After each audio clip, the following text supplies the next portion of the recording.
नमस्कार। क्या आपकी और आपके किसी जानने वाले की ज़मीन शिया सुन्नी वक्फ बोर्ड में संपत्ति मालिक को बिना बताए दर्ज कर ली गई थी?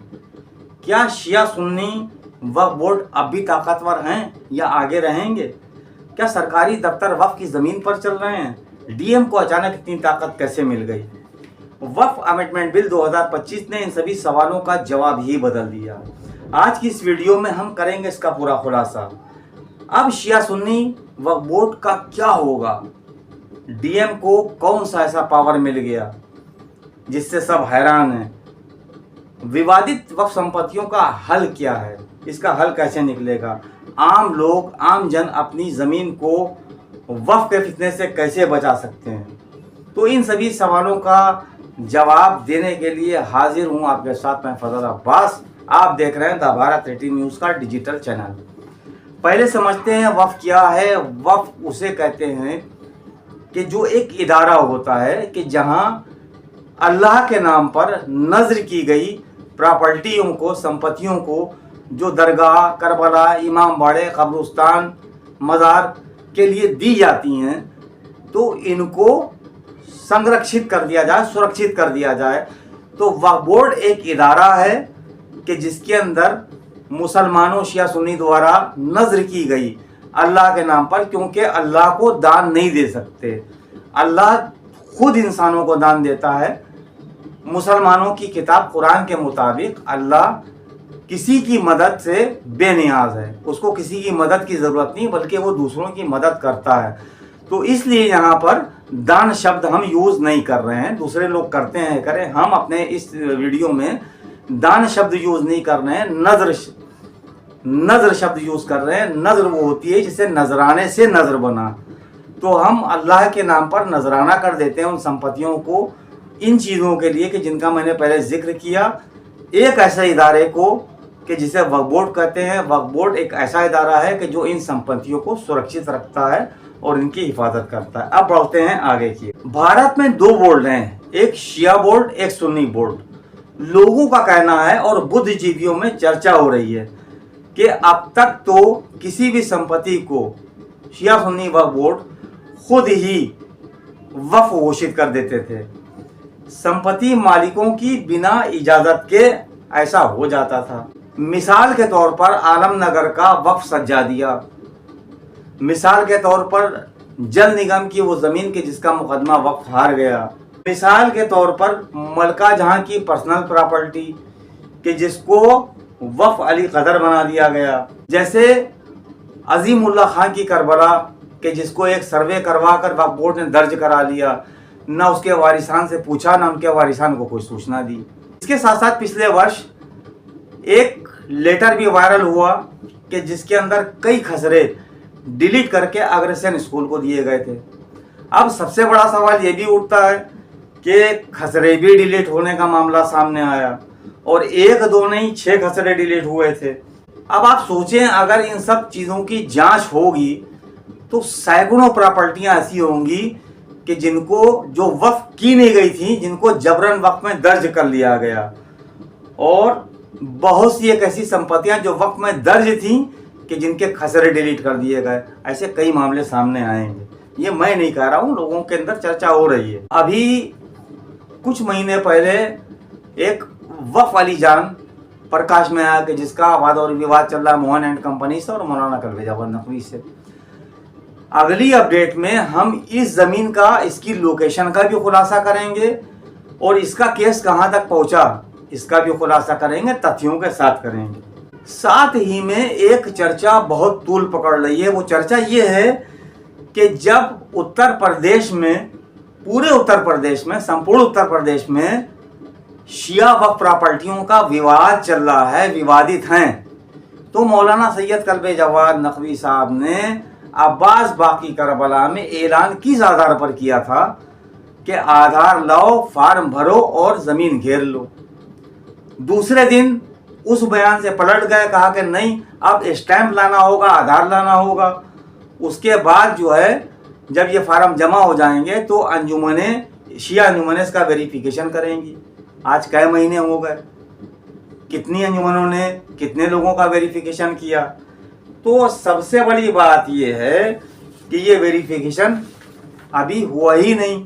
अगर हुआ होता कुछ तो सामने आता, और अब हो भी नहीं सकता, क्योंकि अब ना मौलाना कल्बे जवाद साहब वक्फ के सरपरस्त रहे हैं और ना ही इनके पास वो पावर है, क्योंकि नया वक्फ अमेंडमेंट बिल 2025 लागू हो चुका है पूरे संपूर्ण भारत में। इसलिए अब सारी पावर डीएम पास आ गई है। यानी कि आप ये समझ लीजिए कि चेयरमैन और सीईओ के पास भी इतनी पावर अब नहीं रही कि अपनी मर्जी से कुछ कर सके। यह फार्मूला गरीब शियों की भीड़ इकट्ठा करने के लिए था या गरीब शियों के जज्बातों से खेलने के लिए? अब इस सवाल के जवाब को या जनता पूछे, शिया आवाम पूछेगी, या मौलाना खुद बता सकते हैं। बहरहाल अब इनकी सरपरस्ती वक्त पर रही नहीं, क्योंकि पावर डीएम पास आ चुका। जब तक पावर चेयरमैन पास था, सीईओ के पास था, तब तक के तो माना जा रहा था। अब बात करते हैं नया कानून क्या कहता है। नया कानून कहता है, नंबर 1, कोई भी संपत्ति वक्फ तभी मानी जाएगी जब वो राजस्व रिकॉर्ड में वक्फ के रूप में दर्ज हो। नंबर 2, वक्फ संपत्तियों की घोषणा से पहले डीएम और पब्लिक नोटिफिकेशन अनिवार्य है। नंबर 3, डीएम को यह अधिकार मिल गया है कि वो वक्फ बोर्ड की फर्जी प्रविष्टियों को रद्द कर सकता है। नंबर 4, वक्फ बोर्ड के पास अब कोई अधिकार नहीं बचा। संपत्ति विवाद सिर्फ सिविल कोर्ट या वक्फ ट्रिब्यूनल में ही देखे जाएगा। नंबर 5, हर संपत्ति का ऑडिट, जीपीएस मैपिंग और डिजिटल रजिस्ट्रेशन जरूरी होगा। हो गया है। चेयरमैन और सीईओ अब सिर्फ प्रशासनिक और प्रातिनिधिक पद पर हैं। ये अब खुद से किसी संपत्ति को वक्फ घोषित नहीं कर सकते। इनका हर फैसला डीएम की मंजूरी और रिकॉर्ड की वैधता से बंधा हुआ है। अब इनके पास संपत्ति जब्त या अधिग्रहण का अधिकार नहीं बचा। डीएम अब वक्फ की संपत्तियों की जांच, सत्यापन, विलोपन और विवादित निपटारा कर सकते हैं।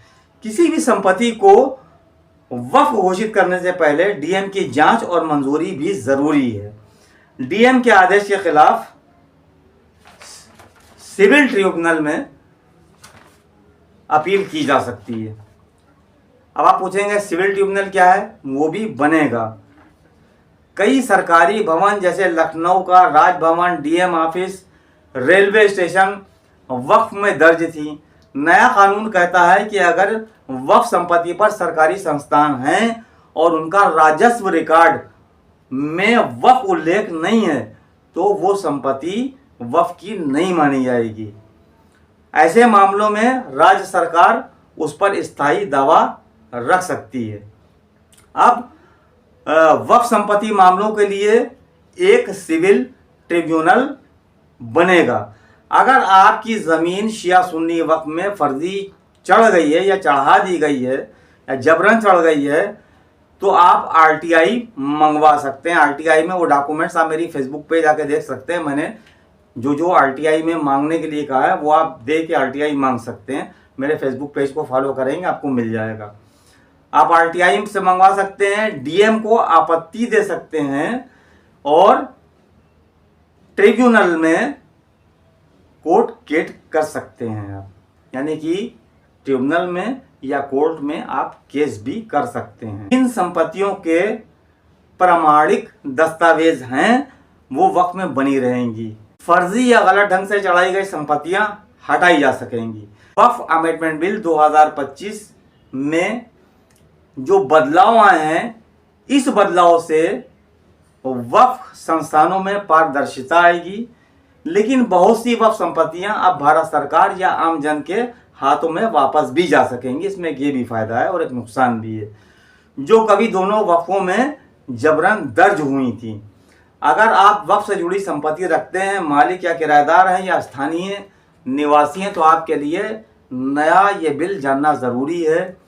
अगली अपडेट में वक्फ अलीजान पर भी बात करेंगे और पूरा तथ्यों के साथ आपके सामने हाजिर होंगे कि वो इस टाइम किस कंडीशन में है और उसकी लोकेशन क्या है। मेन लोकेशन ज़रूरी होती है किसी भी वक्फ की। इसके साथ साथ और बहुत सी भी खबरें लेकर अगली अपडेट में हाजिर होंगे। आज की अपडेट हमारी कैसी लगी कमेंट्स बॉक्स में कमेंट्स करके हमें ज़रूर बताएं। हमारा उद्देश्य उन तमाम चीज़ों को, उन सच्चाइयों को शिया अवाम के सामने, जनता के सामने कानून और संविधान के दायरे में लाना और आपके सामने रखना ज़रूरी होता है। वो हम अपना काम करते हैं और करते रहेंगे। जुड़े रहिए हमारे साथ, देखते रहिए हमारा न्यूज़ चैनल। नमस्कार, जय हिंद।